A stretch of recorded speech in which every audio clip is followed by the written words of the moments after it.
tonight's stories, shall we? Alrighty. So the first story was originally posted to Reddit by a user called...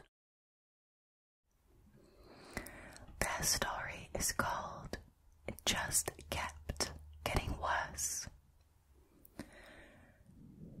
Some of the details are changed for anonymity, but this is a tale 15 years in the making. I work with disabled and vulnerable adults. One time I was grabbing a drink with a friend, Joe, and he asked if I could work for his girlfriend, Jane. Now, Jane and I got on like a house on fire. She had some physical disabilities, but also some mental health issues, leading to her being prescribed a raft of antipsychotics. Joe was particularly on top of Jane's meds, as he was trained to be a mental health nurse. He had me filling in sheets as if I was working in a psych ward at their house rather than a private residence. Now, usually I simply make sure the people I work with take their meds. Sometimes, if they're controlled drugs, I might need to fill in a tick box, but he had full-on sheets that I was expected to fill in as a nurse would. Over time, I realized just how controlling Joe was and how much he used Jane's mental health against her. Gradually, I realized that if he attended a doctor's appointment with her, she would get an increase in meds, and if I attended with her, this didn't happen. Joe was getting really stressed out with how quote-unquote useless I was, not putting back items into cupboards perfectly how he wanted it, or making spelling mistakes, or missing punctuation on the over-the-top med sheets. I didn't notice quite how off-balance he was keeping me, but I was very stressed out. So stressed out that I had several episodes of insomnia. One of these episodes, the doctor concluded, led to me hallucinating twice whilst awake. The doctor gave me sleeping pills, and the hallucinations didn't come back. When I saw Joe hit Jane for the first time, I did have the wherewithal to call social services, but Jane claimed it didn't happen. Joe said I had misunderstood what was going on and that I didn't have any right to interfere in their relationship. The first time Jane left, he claimed that I had undue influence over her and left me checking words I said in case I was somehow influencing her as a vulnerable person. When Joe pinned me to a wall by my throat because I tried to prevent him from hitting her, I knew that I needed to leave, so mentally I gave Jane until January to leave him, and then I would stop working there. I registered a complaint with Joe's nursing course about his treatment of the vulnerable. She left him before that Christmas. By June, without him influencing her doctors, she had been taken off all of the psych meds and hadn't had an episode since she had left. Almost as if her stressor wasn't present. Her physical disabilities improved significantly as well in the years since she left, and that's because of the lack of unnecessary psych meds.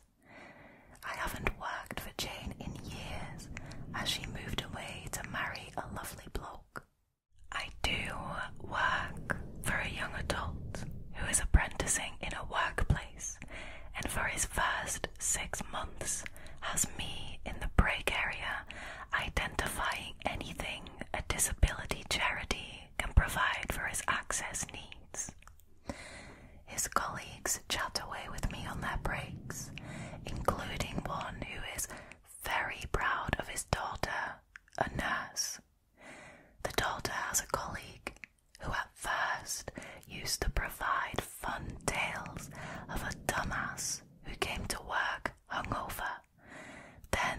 colleague turned up to work on the ward whilst drunk or high. Then the colleague boasted about keeping an ex-girlfriend's interfering friend quiet by feeding her the girlfriend's drugs so she didn't call social services on him. The daughter has made a complaint. Then I got to see a photo of this colleague, and of course, it's Joe. And I'm stuck here thinking about those times that I hallucinated due to insomnia. Or did he put something in my tea?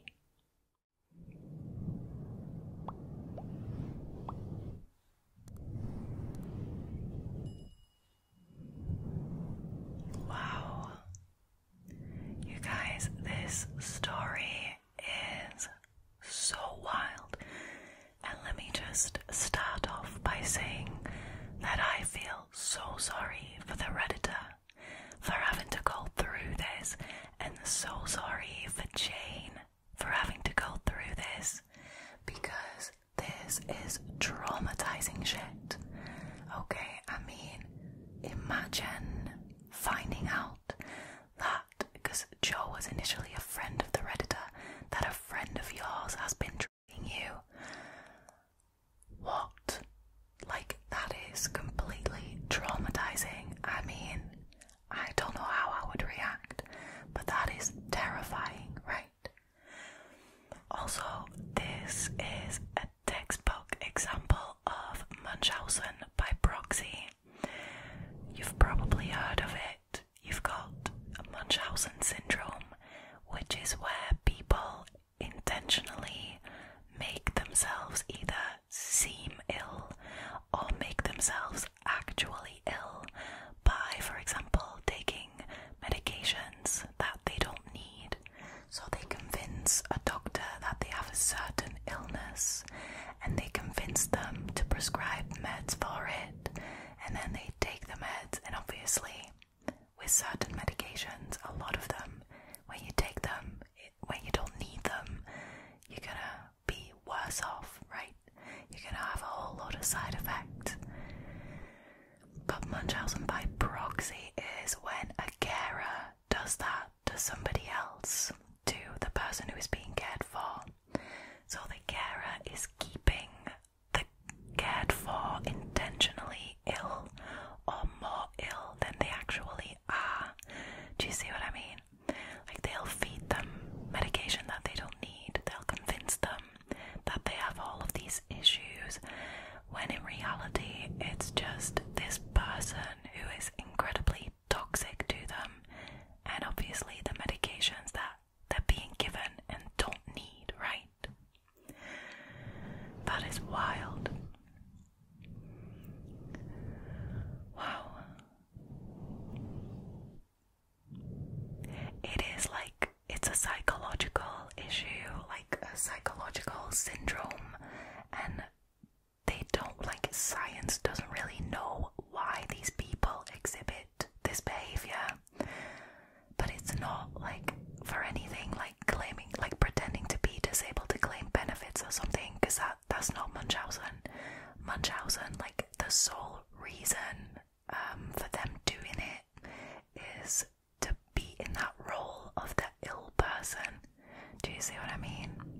But it is not clear to science why it happens in somebody's brain, why they behave like that. Wow. Can I just say that the Redditor was so brave for reporting him to social services and for reporting him to his nursing course, because this guy is trying to be a mental health nurse. I really, really hope that he failed his course.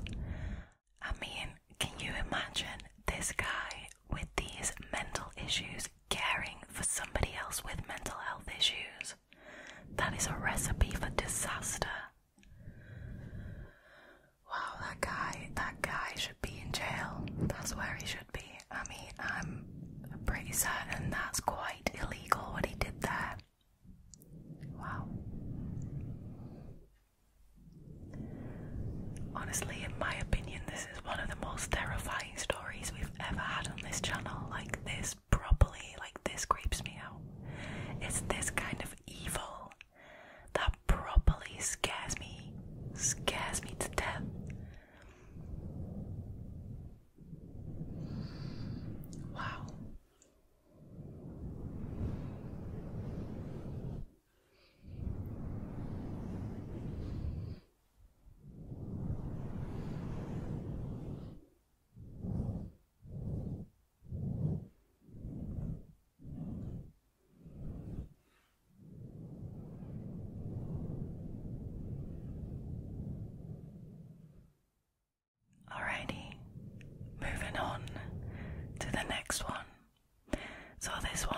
originally posted to Reddit by a user called vegetable-reveal-329.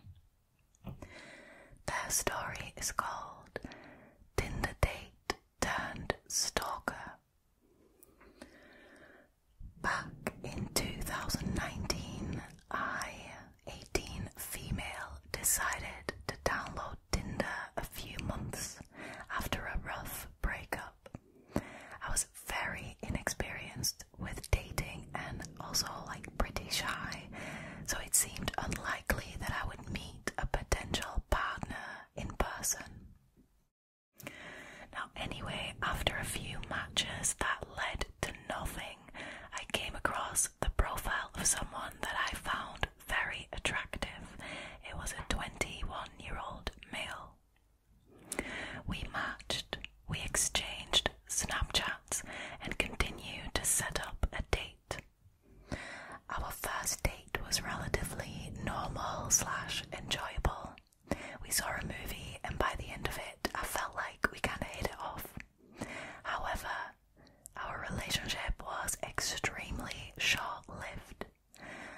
Not long after I had agreed to be his girlfriend, after about a month of going out, he began to behave very erratically and would sometimes fall completely silent in the middle of a conversation, ignoring me when I tried to ask him what was wrong.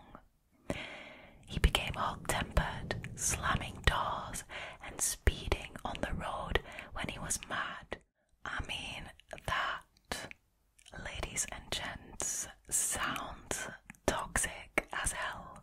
I mean, and also, he sounds kinda like a nut job, I'm not gonna lie. Anyways, carrying on. I started to feel really uncomfortable about our relationship. Yeah, no shit. Now, this went on for another few weeks until one night, when we were on our way to have dinner downtown, he fell silent mid-conversation again. I became extremely anxious as he pulled into a nearby parking garage, wondering what I had done to upset him. See, that is sad, because that is the mindset that people in toxic relationships end up with, right? As we parked, I decided to ask him what was wrong. He did not answer. When I asked him again, he shouted at me to shut the f*** up. I was completely frozen for a moment, but I finally got up the courage to tell him we were done, gathering my belongings from the car and walking over to the nearest coffee shop to call an Uber. Well done. It was fairly late at night, so I walked as fast as I could, hoping he wouldn't follow me. When I made it to the shop, I noticed I had several missed calls from him. When I made it home that night, I blocked him on all social media and decided to never contact him again. I'm fairly familiar with the dynamic of toxic relationships, and I knew that if he could talk to me that way, completely unprompted, it was likely that he was capable of much more. Very true. About a week goes by as I start to settle my emotions a bit. I decide to confide in a friend who had never met the guy about what happened, feeling completely embarrassed. A few nights later, I received a text from the same friend.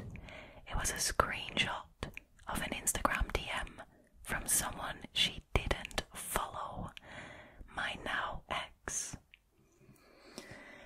It said something to the effect of, "Hey, I'm sorry we're having to meet like this, but," and then the name of the Redditor is ignoring me and I need to talk to her.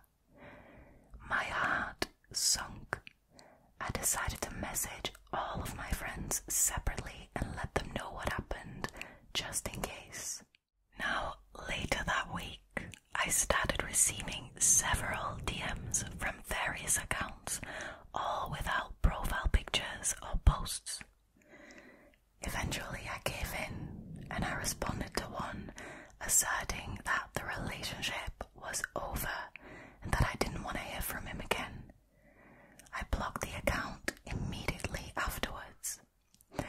As time went on, without hearing a word in weeks, I figured that I'd reached the end of the situation, until one morning while I walked to my car, I noticed something dangling around the handle of my car door. It was a necklace that I gave him. He had only picked me up once from my house before. The thought of him driving to my house, which is about a half an hour from his place, earlier that night, really freaked me out. I was shaken up for a while. It was by no means an expensive necklace, and I had the exact same one, but I kept it. I thought maybe it was his way of acknowledging that we were done. 2 months later, I was working my job at a small boutique near my house. I was used to answering the phone several times a day, so when the phone rang, I thought nothing of it. But when I picked up, I immediately recognized his voice. He started rambling about wanting a sweatshirt back, but I hung up before he could finish. That was the last time I would ever tell someone I was dating where I worked. I was completely losing it at this point, especially considering he had never called me at work while we were together. I didn't even know how he knew that I was working on that particular day or that particular shift. I told my older sister that the situation is getting out of hand, and she, being very protective, decided to message him herself. She told him to leave me alone and even offered to give him back the sweatshirt for me. He refused, and he insisted on meeting up with me in person to get it. When it became abundantly clear that he didn't actually want his sweatshirt back, she threatened him with a PPO, to which he never responded. That was the last time I heard from him.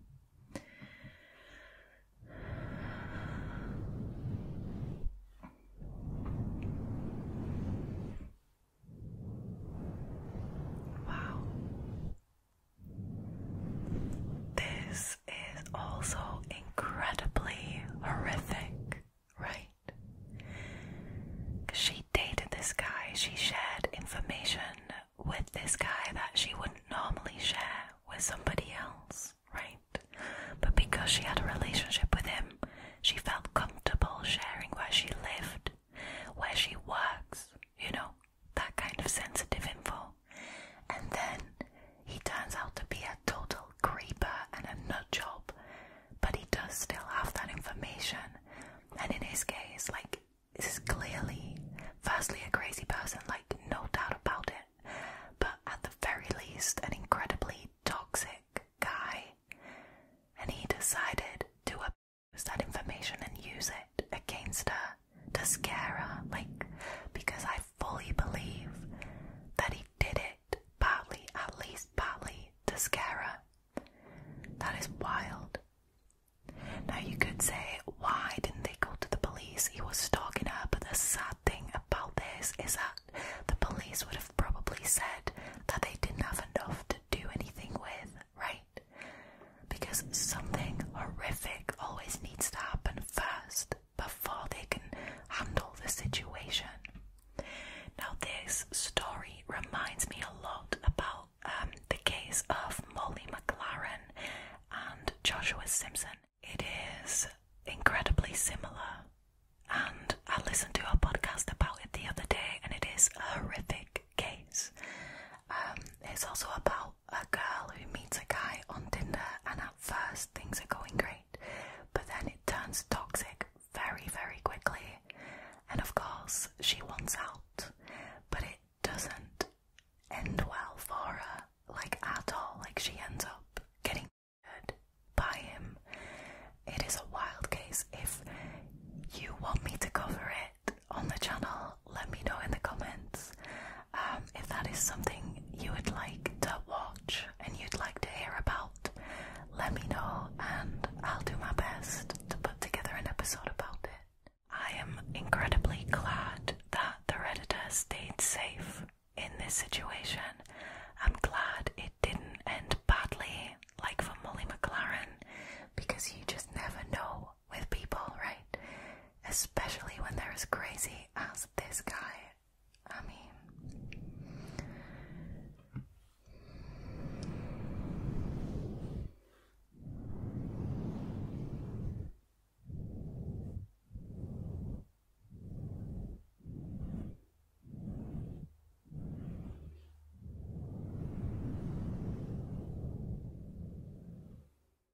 Alrighty, moving on to the last story for tonight. Now, I can't tell you who originally posted this because they ended up deleting their account, but their story is called Hot Springs Sicko. This creepy encounter happened about 7 years ago when I was 14.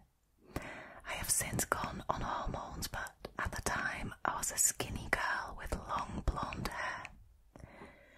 Pre-transition, I would frequently attract the attention of strangers who would compliment my looks or just act bizarrely, and it was always weird for me because I didn't view myself as particularly pretty or special. Now, I don't say this to be self-deprecating, just to give some insight on how people I didn't know would interact with me and how uncomfortable it was for me. I would mention these occurrences to my parents, who would downplay my feelings and tell me I should be flattered. That's disgusting. That is disgusting. Now, growing up in California, my family and I would take a vacation nearly every summer to the same town in the Sierra Nevada. It's a known tourist spot with lots of local attractions, one of which is a facility that has hot spring pools. That sounds amazing. I want to go there. We had gone to this place on a decently busy day, and there were mainly families hanging out together and lounging on the deck. I went into the changing room with my mother and sister, very excited to put on a cute new two-piece that I'd gotten at the Target in my hometown months earlier in anticipation for summer. I swam around for a while with my family and at a certain point needed to get out and use the restroom in the women's area. Now, to walk there, I had to cross the deck and head to the back corner of the Springs.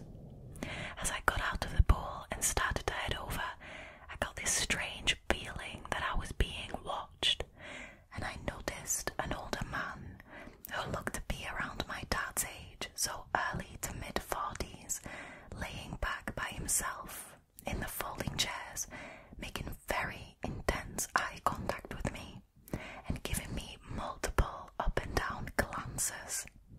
Ew. Let's not forget the Redditor is 14 at this point.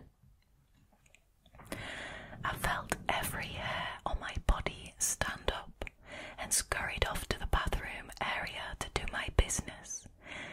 I stayed in there for a few extra minutes, breathing a bit heavily and working myself up over what had just happened, and trying to convince myself that I was overreacting and that this man, 3 times my age, was not checking me out.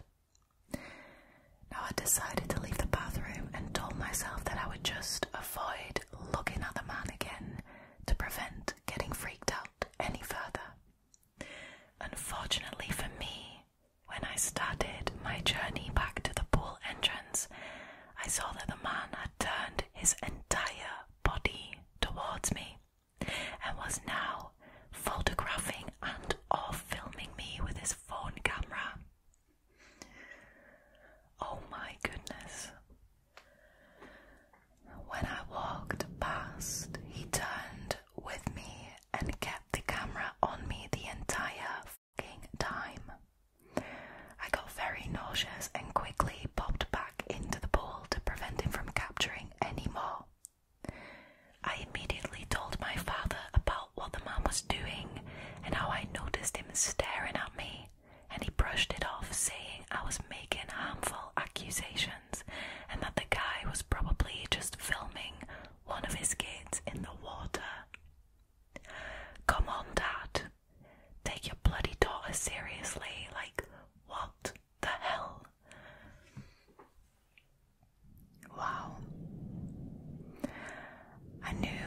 this wasn't the truth because I never saw the man interact with anyone else at the pool, and when he eventually left, pointing his camera at me a few more times while he exited, he didn't have anyone with him, nor did he follow any groups. The last thing I remember was him looking like he was talking to someone on his phone while staring at me one final time before turning and leaving into the parking lot. I never saw the man again. No, you wouldn't. Because he got what he came for. The entire incident still disturbs me to this day, and I often wonder if he really took photos or videos of me and whether or not they ended up online. That's the thing, isn't it?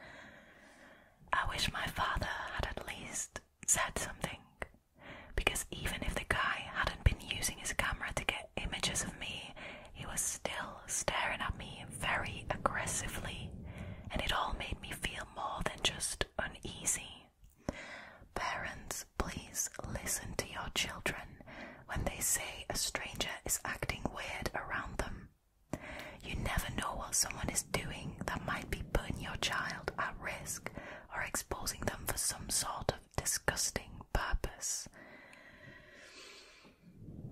Preach. Preach.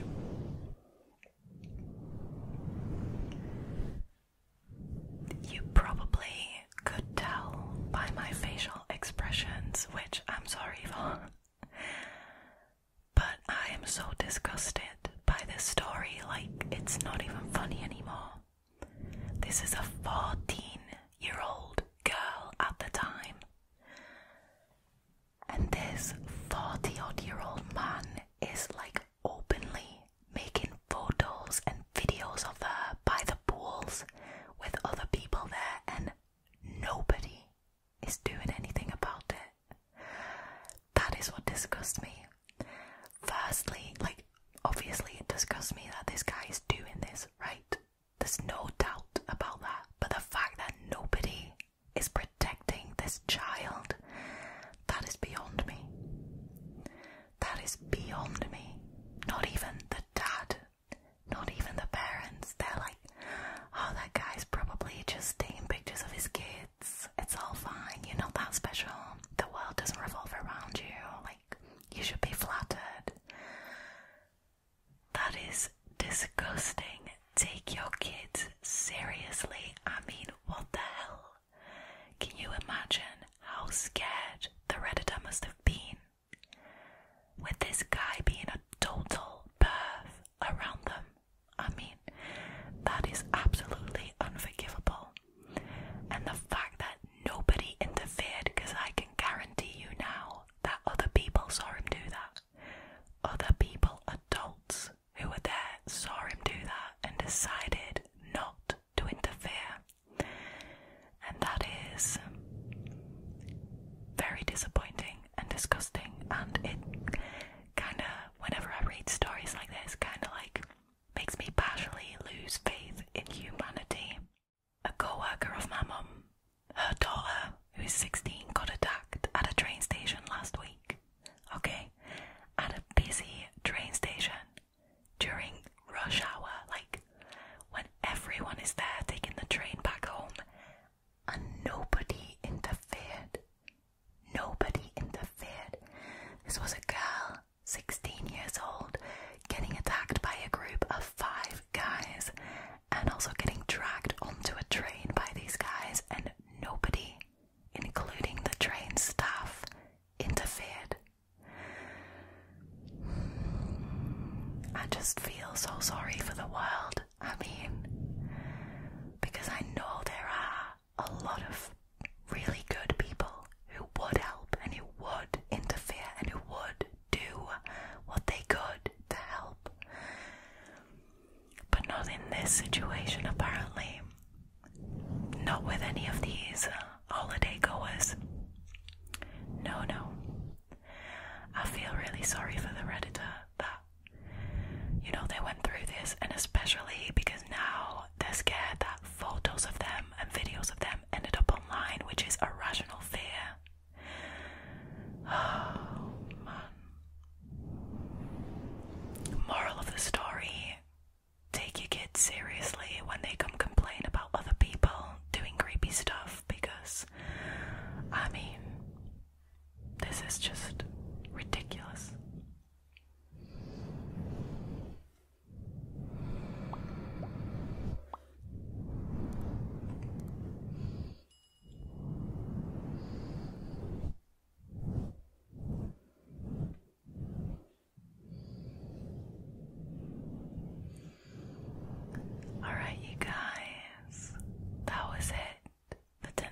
stories extremely terrifying for some reason. They were a lot more terrifying than normal stories. I hope you enjoyed